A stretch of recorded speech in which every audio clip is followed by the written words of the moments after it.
Tuesday at 9 on BBC One and iPlayer.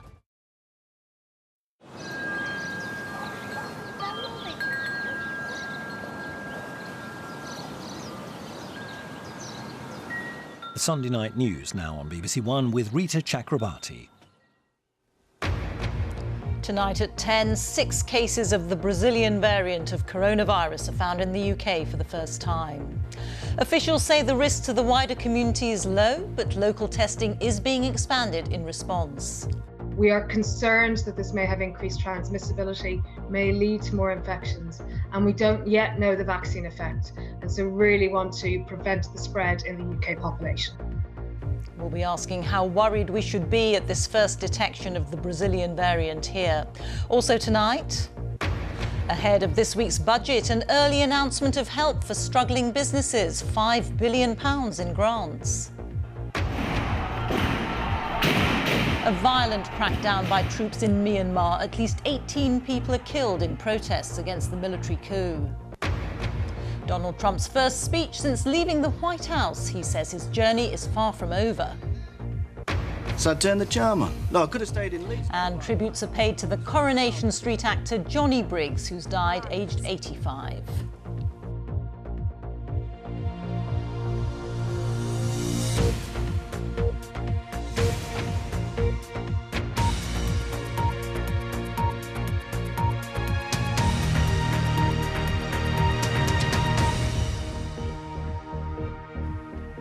Good evening. 6 cases of the new Brazilian variant of coronavirus have been detected in the UK for the first time. 3 in England and 3 in Scotland. 5 of the cases have been linked to travel from Brazil. Public Health England said the risk to the wider community is considered low, but it will increase testing in the South Gloucestershire area where 2 of the cases were found. There are concerns that the Brazilian variant may be more contagious than the original virus and less likely to respond to vaccines, although these can be adapted. It comes as the UK reached the milestone of more than 20 million people receiving their first coronavirus jab. Our health correspondent Catherine Burns reports. Next week, restrictions in England will start to ease. Very gradually, society should start to open up. But at each step along the way, the government will check 4 tests before they move on. One is to make sure that no new variants are shifting the odds in the virus's favour. But today, confirmation of 6 people testing positive for a new concerning variant, first found in Brazil. It can spread more quickly than the original version. There are worries about people getting reinfected. And then there's the question of how it could affect vaccines. We've no clinical data or clinical trials data related to vaccine efficacy for this P1 variant. However, the mutations that are present in this variant are highlighting some concern for us. So we definitely are trying to contain the spread so that it does not have an impact on our vaccine programme. Surge testing will start tomorrow in parts of South Gloucestershire. 2 cases are confirmed there and linked back to travel to Brazil. Another 3 people have tested positive in northeast Scotland. They had been to Brazil recently too. We're going to contact the passengers just as fast as we can. We're going to check they haven't had symptoms. So some of them may have had randomly or connected. We're going to check if any have had tests, and we'll do genetics on those tests. Authorities are also trying to identify a 6th case. Someone who took a test on February the 12th or 13th did not register it properly. This isn't the first variant of concern we've had to deal with, and in fact this one is pretty similar to the one first found in South Africa. Now, surge testing for that did pick up a small number of cases, but less than 0.2% of all the people they tested had that variant. And in fact, since they first started looking for the South Africa variant, they've only found 250 cases of it across the UK. All this makes the vaccine rollout ever more important, and today a new milestone. More than 20 million people have now had their first dose. The first steps back to normality will be taken in schools, and testing will be a key part of the fight to stay on top of the virus as pupils head back, including Naomi George's 5-year-old daughter. Like all adults living with a pupil in England, Naomi will be encouraged to test herself at home a couple of times a week. It's one line, So one night means I'm very unlikely to have COVID. I mean, it's not hassle-free and, you know, going to pick them up from the testing centre.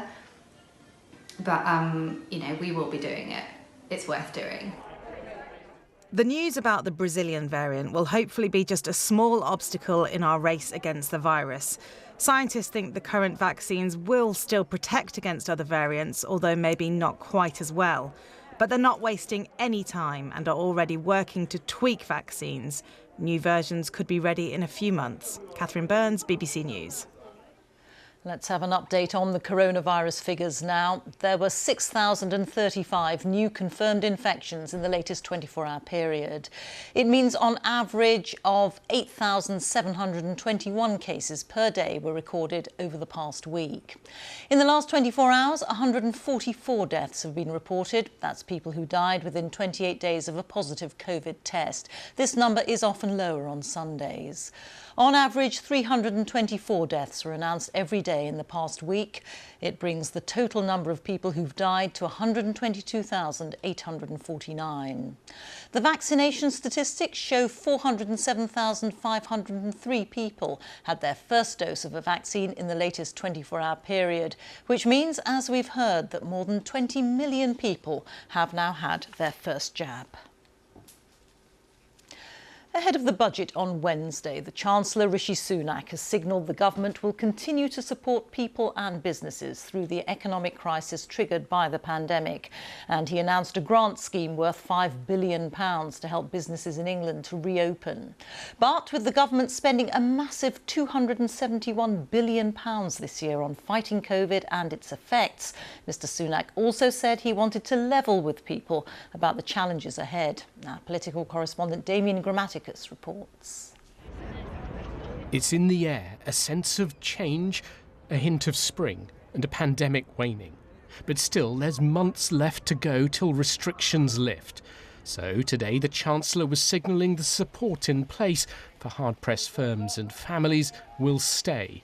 And weighing on his mind is the debt, £270 billion and rising, all of which will have to be repaid. Well, the right thing to do right now is to support the economy, but I also want to level with people about the challenges we face. Coronavirus has had an enormous shock both to our economy and our public finances, and I think it's right to be honest with people about that challenge and be clear about what our plan to address that is. Labour says he's planning to increase corporation tax and wants to do it soon, only so he can cut it again before the next election. But he should be focusing on national needs, not party ones. When we talk to businesses right across the country, as I have, what they are really concerned about is confidence.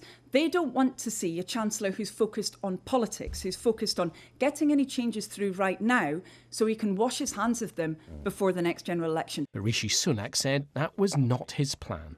I don't recognise that, and I think anyone, given the shock that we've had over the last year and the economic uncertainty we face, it would be brave for people to know exactly what was going to happen in 3 years. More immediately, for businesses forced to close temporarily in the pandemic, this week's budget will include grants to help them reopen, up to £18,000 for each hospitality business, gym or beauty parlour, because they face the longest wait, £6,000 for a shop. These little crumbs of acknowledgements and these little grants that come out really probably less than cover the cost of shutting for 1 month, and that might be some help for some small businesses, get them reopening. But the truth is the damage that's been done to balance sheets is very, very severe and will need a much more substantial package than this. Labour says the government's handling of the pandemic, the timing of lockdowns last year, contributed to this country having the most severe downturn of any major economy, and raising taxes now could choke off any recovery. But Rishi Sunak is clearly concerned about the enormous amount of borrowing and says it's important for a Conservative government to be seen to be acting responsibly. I definitely feel that a lot of people need still a lot of support, especially it depends what industry you're in. Certain industries are definitely suffering. At the end of the day, with Brexit, with the pandemic, it's really important to get the economy back on track, going upwards. Mr Sunak, it's reported, may also freeze income tax thresholds, so over time more people are likely to find themselves paying, and more at the higher rate. However it's done, sooner or later, the debt will have to be addressed. Damien Grammaticus, BBC News, Central London. Well, our economics editor Faisal Islam joins me now. Faisal, we've had a dual message from Rishi Sunak, haven't we? He'll help now, but he's got to restore the public finances soon. Well, the Chancellor was pretty tight-lipped about the individual measures ahead of his budget. But yeah, there's three broad headlines, I think, coming out of this budget, which is firstly the support in the ongoing kind of crisis period. Secondly, recovery to quite a different type of economy, post-pandemic, post-Brexit, green recovery too. And thirdly, this issue about the public finances. But I really think it is in that order. The Chancellor was practicing his speech today, and it is, I think, mainly about the ongoing crisis and supporting those businesses for months to come. And there was some that were disappointed there. I think there'll be more announcements about the ongoing support in the budget in the days to come. But that is a balancing act, borrowing more to support more with these public finances, which are already at a record, happen to be also a record low in how much it costs to service those. But that is a balancing act. I don't think the government would want the idea of tax rises to get too far ahead of things. They want people to feel confident to spend if and when the time is right and the economy reopens after the health issues are dealt with. OK, Faisal, many thanks. The United Nations has condemned the use of lethal force against peaceful protesters in Myanmar after it said at least 18 demonstrators had been killed. It's the bloodiest day of clashes since military leaders seized power 4 weeks ago. Elections in November saw the ruling party, the National League for Democracy, led by Aung San Suu Kyi, win a comfortable victory. That threatened the military's hold on power. On February the 1st, generals carried out a military coup. Since then, protests have built, leading to an increasingly violent crackdown by security forces. Our Southeast Asia correspondent Jonathan Head has sent this report, and it contains some graphic images. This was the day Myanmar's army set out to impose its will on a furious population, whatever the cost. Not just tear gas, but live rounds too, all restraint now abandoned. A month after the coup, public anger and defiance are still burning bright in Myanmar, fuelled by the rising toll in dead and injured, and by the many hundreds dragged from their homes at night. And still no sight of Aung San Suu Kyi, the woman they voted for overwhelmingly in an election 4 months ago. They prepared themselves with homemade shields and put up improvised barricades to try to stop the police. It was pitifully inadequate for what they were about to face. In Yangon, the police pushed forward in clouds of tear gas. But they were shooting as well. This was Nini Ongtet 9, an engineer and a protester, struck by a bullet and carried off through the gunshots for treatment. He did not survive. In the southern town of Dawei, 2 terrified women watched as police, commanded by an army officer, advanced on the protesters, calmly shooting directly into the crowd. At one barricade, a man shouts for people not to run. There are 3 shots. Some are clearly hit and then dragged away. These were some of the worst clashes of the day. The ambulances kept up a constant relay to and from the hospitals, which were filled with the injured and the dead. These are scenes from Myanmar's traumatic past that its people had hoped were behind them. Much has changed during this country's 10-year experiment with democracy, but not the soldiers, who now run it again and who are still willing to kill to stay in power. Jonathan Head, BBC News. Donald Trump has made his first public appearance since leaving the White House last month. Speaking as we went on air, Mr. Trump told a conference of supporters that the journey, begun 4 years ago when he became president, was far from over. But he added that he wouldn't be starting his own party. From Orlando, Florida, our North America correspondent Nick Bryant has just sent this report. Carnival time in Orlando, a Trumpian Mardi Gras. But this also had the feel of a revival meeting, a gathering that suggests that if there is to be a battle for the soul of the Republican Party, then the former president has the numbers to win. The loser of the 2020 election was greeted like a conquering hero. Most people in this crowd still believe he won. And the big question on everyone's lips, will he run again? And I want you to know that I'm going to continue to fight right by your side. We will do what we've done right from the beginning, which is to win. But he hasn't yet declared his candidacy. Donald Trump has always inspired a near cult-like devotion, and at this Conservative conference they even put a golden idol on display. For President Donald Trump, in thanksgiving for all he has accomplished for this nation, and with God's blessing will continue to accomplish, we pray to the Lord. Most Conservatives here are hoping for his second coming. Making America great again remains an article of faith. His part in the storming of the US Capitol isn't even seen as a sin.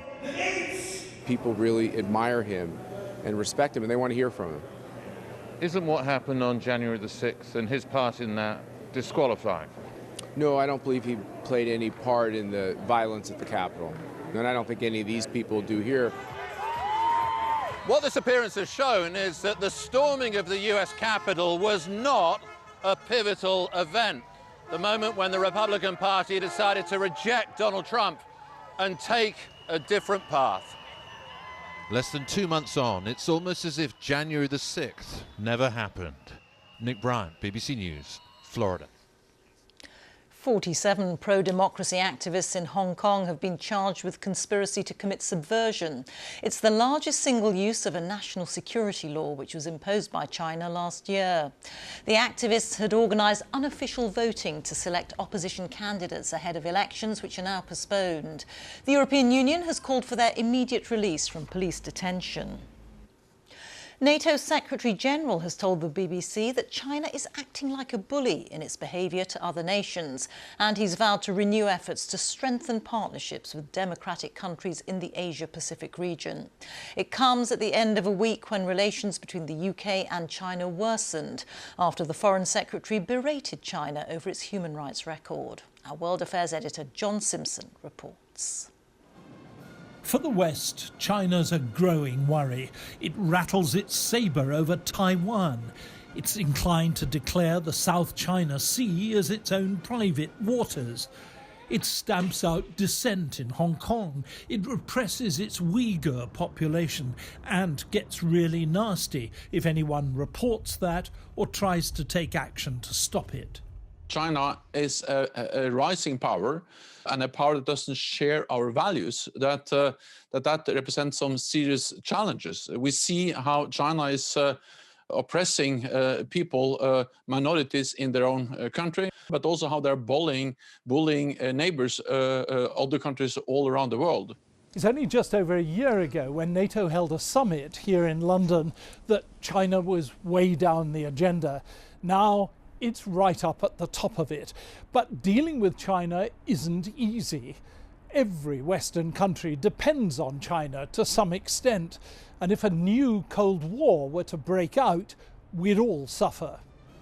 President Xi Jinping has made China's official motto strive for achievement. That means turn China into the world's #1 power. It is fairly aggressive in its own backyard in the Asia-Pacific region, and it is reaching out to control the whole of the Eurasian continent and the seas around it for the foreseeable future. There's a new and fiercer rhetoric on both sides. Recently, Britain's Foreign Secretary Dominic Raab took aim at China's human rights record, and China, which always used to be pretty restrained in public, lashed out in reply. The UK resorts to politicisation and takes double standards on the issue of human rights, but it turns a blind eye to its own serious human rights problems. Only 6 years ago, it was all so different. Xi Jinping paid a state visit to Britain at a time when Britain still wanted to hoover up as much Chinese investment as possible. China was to be involved in a nuclear power plant at Bradwell in Essex and in Britain's high-speed wireless network. There'd be a golden age in British-Chinese relations. But it all went wrong. So what happens now? Britain is now in a position where it can create new alliances. It can create new types of alliance. And that's what I think Number 10 is thinking about at the moment with the strategic review. And it's also in a strange position where the US does realise this problem is bigger than the US can deal with. So who might Britain and NATO ally with to contain China? We are working on how to further strengthen the partnership we have with like-minded democracies, including democracies in the Asia-Pacific, like Australia, New Zealand, Japan, and South Korea, that are protecting the rules-based order. A formal alliance isn't likely for fear it'd bring about a new Cold War. But the Western powers do want to show a new, broader, united front to persuade China it can't just throw its weight about as it chooses. John Simpson, BBC News. In football, St Johnstone have won the Scottish League Cup for the first time. They beat Livingston in the final at Hampden Park. Sean Rooney's header was the only goal of the game. St Johnstone are the only side, other than Celtic, to win a major Scottish trophy in 5 seasons. The actor Johnny Briggs, who played Mike Baldwin in Coronation Street for 30 years, has died at the age of 85. He became famous playing the charming but ruthless factory boss who had a string of failed relationships. David Silito looks back at his career. I'm in charge of all the layabouts. I own the place. Mr. Baldwin? That's right, Jack. Mr. Baldwin. 1976 and the arrival of a Weatherfield outsider. Factory owner and ladies' man Mike Baldwin, played by Johnny Briggs. Didn't tell you I'll pick you up about 7-ish. Not tonight, thanks. Before Coronation Street, he'd had many roles on the stage and screen, from a brief appearance in the Lavender Hill Mob to Z-Cars. But it was Mike Baldwin that made him famous. Good morning, Honourable Boss. What's your game? A career that went from stage school in London to roguish factory boss. It gave the women someone to kind of rail against and hate, which reflected what was going on in the country when it was such a terrible state with strikes and all the rest of it. But you still managed to like him. You still managed to be part of that community. And his most famous moment, the confrontation with his arch-enemy Ken Barlow, as they fought for the affections of Deirdre Barlow. Why did you put the phone down on me? It's Ken. He knows. I've told him everything. Get out of this house. Shut up! I'm warning you. Get out of this house. Manchester United even announced the outcome. Ken won, Mike 0 during a match. Get out of my house! Oh, what are you going to do, eh? Pull the trigger! Don't make me do it! Well, go on then, do it! Go on, pull it! There was always a mix of charm and menace. And his final scene on the street was in the arms of his arch-enemy, Ken Barlow, played by William Roach, who today paid tribute. Johnny Briggs was, he said, an impeccable actor, a strong character who will be greatly missed. The actor Johnny Briggs, who's died at the age of 85. Well, there's more throughout the evening on the BBC News channel. Now on BBC One, it's time for the news where you are. Good night.